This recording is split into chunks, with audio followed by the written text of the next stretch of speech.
반갑습니다. 말씀과 함께 하루를 시작하는 주님의 백성들을 예수님의 이름으로 축복합니다. 2024년 5월 6일 월요일 오늘 주신 말씀은 사도행전 3장 1절부터 26절까지입니다. 오후 3시 기도 시간이 되어서 베드로와 요한이 성전으로 올라가는데 나면서부터 못 걷는 사람을 사람들이 떠매고 왔다. 그들은 성전으로 들어가는 사람들에게 구걸하게 하려고 이 못 걷는 사람을 날마다 아름다운 문이라는 성전 문 곁에 앉혀 놓았다. 그는 베드로와 요한이 성전으로 들어가려는 것을 보고 구걸을 하였다. 베드로가 요한과 더불어 그를 눈여겨보고 그에게 말하였다. 우리를 보시오. 그 못 걷는 사람은 무엇을 얻으려고 하고 두 사람을 빤히 쳐다보았다. 베드로가 말하기를 은과 금은 내게 없으나 내게 있는 것을 그대에게 주니 나사렛 예수 그리스도 이름으로 일어나 걸으시오 하고 그의 오른손을 잡아 일으켰다. 그는 즉시 다리와 발목에 힘을 얻어서 벌떡 일어나서 걸었다. 그는 걷기도 하고 뛰기도 하며 하나님을 찬양하면서 그들과 함께 성전으로 들어갔다.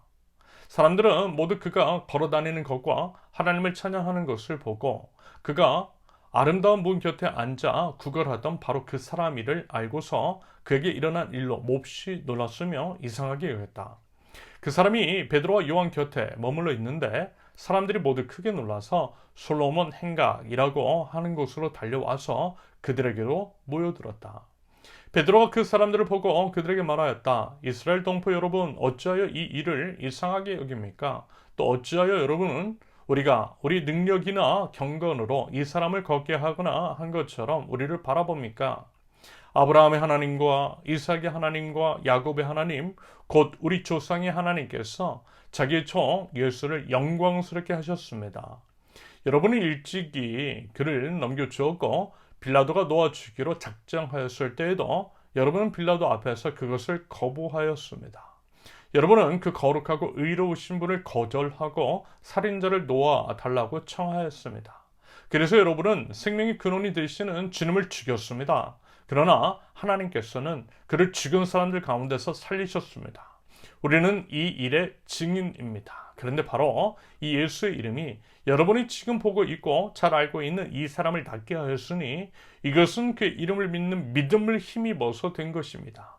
예수로 말미암은 그 믿음이 이 사람을 여러분 앞에서 이렇게 완전히 성하게 한 것입니다. 그런데 동포 여러분, 여러분은 여러분의 지도자들과 마찬가지로 무지해서 그렇게 행동했다는 것을 나는 알고 있습니다.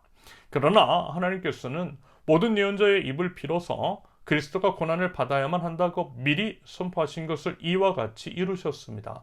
그러므로 여러분은 회개하고 돌아와서 죄 씻음을 받으십시오. 그러면 주님께로부터 편히 쉴 때가 올 것이며 주님께서는 여러분을 위해서 미리 정하신 그리스도이신 예수를 보내실 것입니다.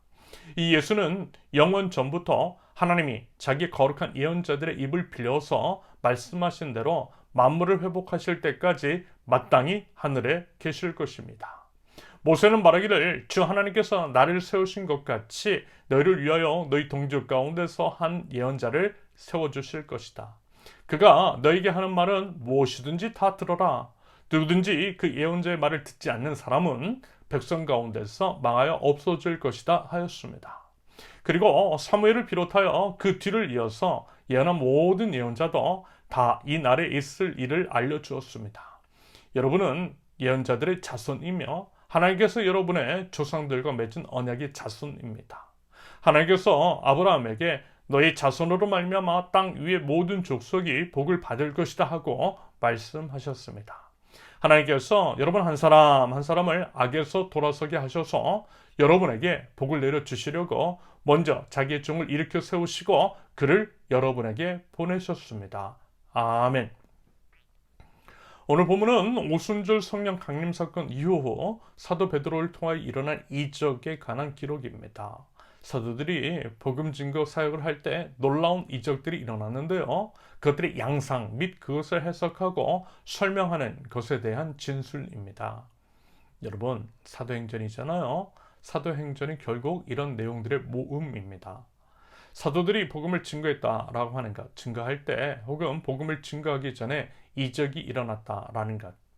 그것을 설명하는 과정을 통해 하나님 나라 복음이 선포되었고요. 그래서 이제 주님께로 돌아왔더라는 것. 이와 같은 에피소드로 이루어진 책이 사도행전인 거죠. 사도들을 통해 전해진 하나님 나라 복음입니다.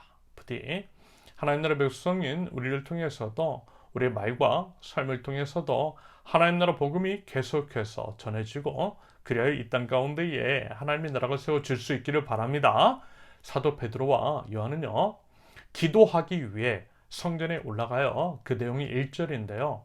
오후 3시에 기도 시간이 되어서 라고 하는 표현을 통해 유추해 보건대 베드로와 요한이 기도하는 사람이었다라는 것을 알 수 있는 것 같습니다. 기도하되 정해진 시간에 규칙적으로 기도하는 사람이었다라는 거죠. 여러분 어떻습니까? 먼저 우리는 기도하는 사람입니까? 아울러 우리는 시간을 정해놓고 규칙적으로 기도합니까? 기도의 습관이 있느냐라는 것입니다. 경험해 보니까요, 시간을 떼어놓고 기도하는 것이 중요하더라고요. 왜냐하면 불규칙적으로 그저 이제 막연한 시간에 기도한다라고 하면 사실 하기가 쉽지 않거든요. 솔직히 얼렁뚱땅 넘어가기 쉽습니다. 그러므로 정확한 시간과 장소를 정해서 규칙적으로 기도할 때에 기도의 자리를 지킬 수 있다는 것입니다. 기도의 습관을요, 들이자는 권면드리는 거예요.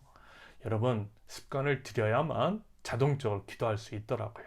자동적으로 기도할 줄 알아야 위기의 상황, 정말 이제 기도가 필요할 때에도 당황하지 않고 기도할 수 있더라고요. 기도할 때에 어려움과 위기를 극복할 수 있는 힘과 능력과 지혜를 또한 허락하여 주실 줄로 믿습니다. 여러분, 기도가 중요하다는 거 다 아시잖아요.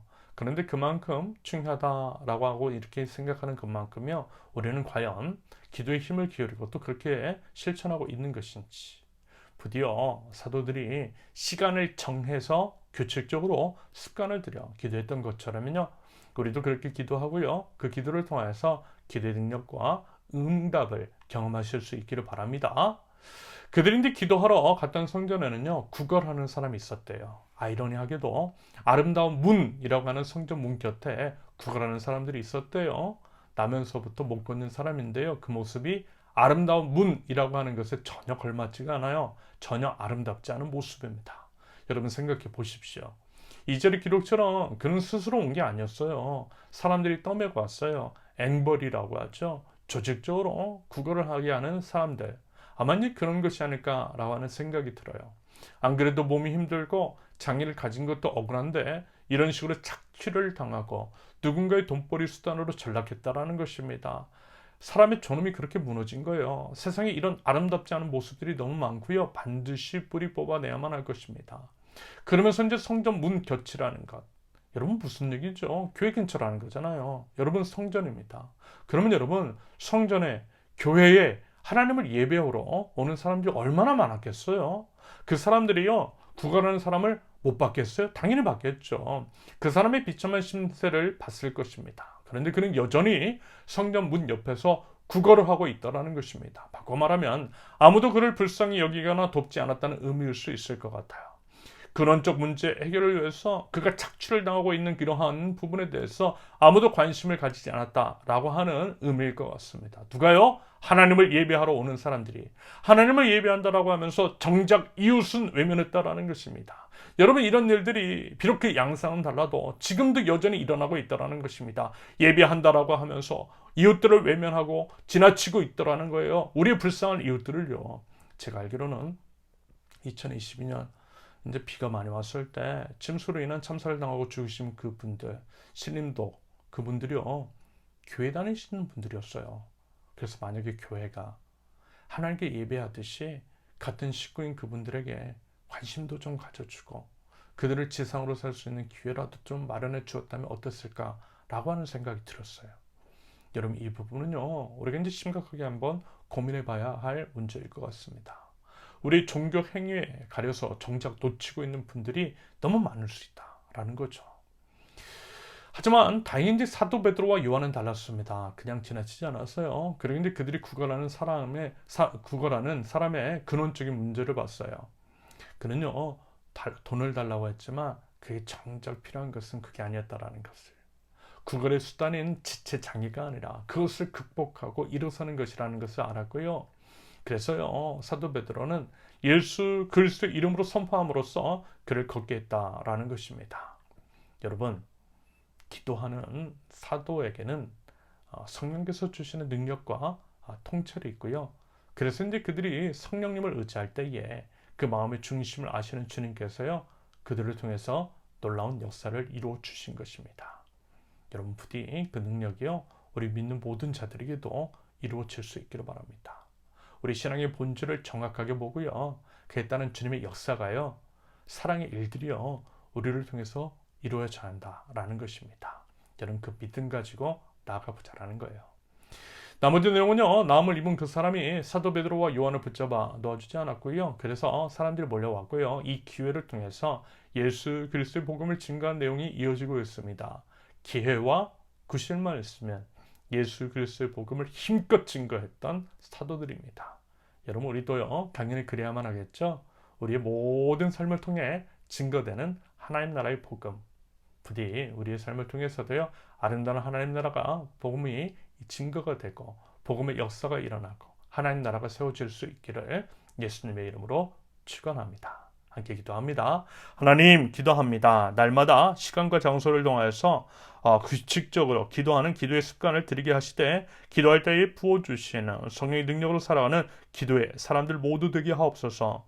신앙의 본질을 붙들게 하시며 행여 종교 행위에 빠져 신음하는 이웃을 외면하지 않게 하시며 오직 성령님을 따라 사랑하는 이웃을 살려내고 세워가는 하나님 나라 백성들, 모든 상황과 환경 속에서 하나님 나라 복음을 힘써 증거할 줄 아는 믿음의 사람 저희될 수 있도록 우리 하나님 인도하여 주시옵소서. 예수님의 이름으로 기도합니다. 아멘. 하나님께서 오늘 주신 말씀과 각자의 기도 제목을 놓고 우리 잠시 기도합니다.